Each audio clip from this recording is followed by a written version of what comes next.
Feeling overwhelmed working from home? Stay tuned.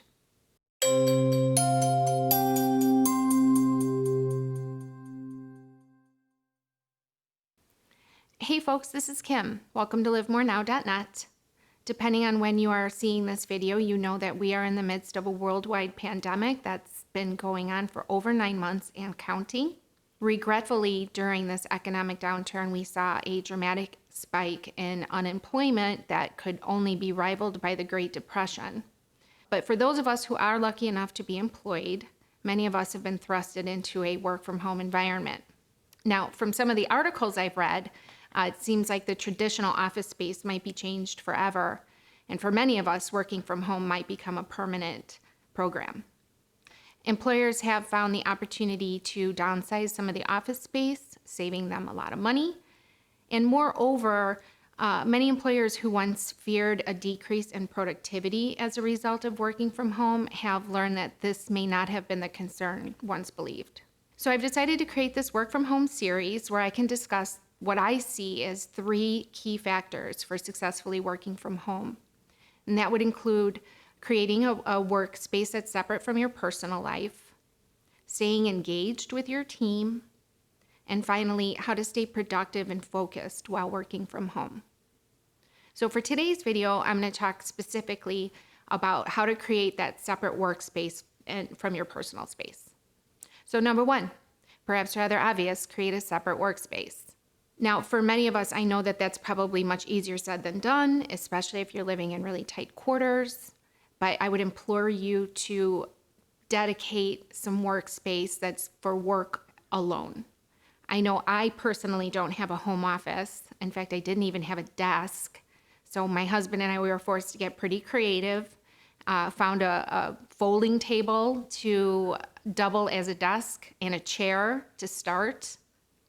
We had to rearrange some furniture, which initially left me feeling terribly disorganized because I just had to get reacquainted with the new look of our home.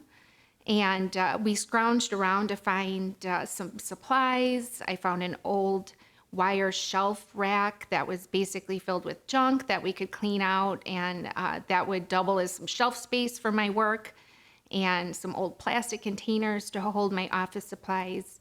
And basically was able to put something together that was very workable without spending any money.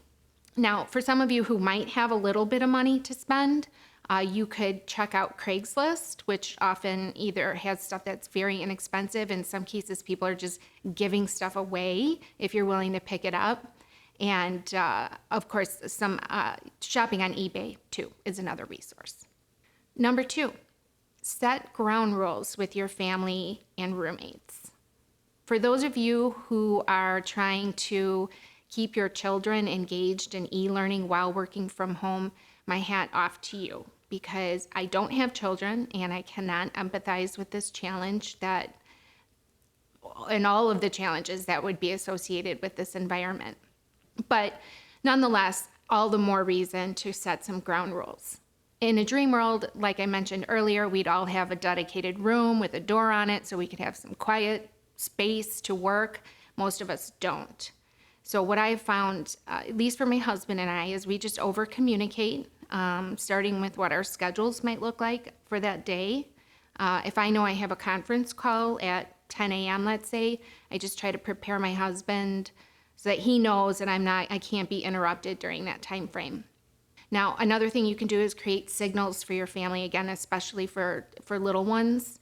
Something as simple as a do not disturb sign on the back of your chair will hopefully be a visual for them to know that you cannot be interrupted at this time.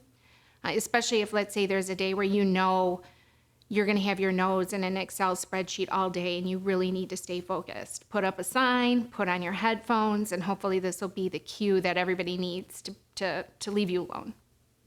And as I already touched on, one of the tools that my husband and I employ is using those headphones when we need to drown out that background noise and, again, stay focused. Lastly, don't be afraid to ask your employer for whatever it is you need to stay productive.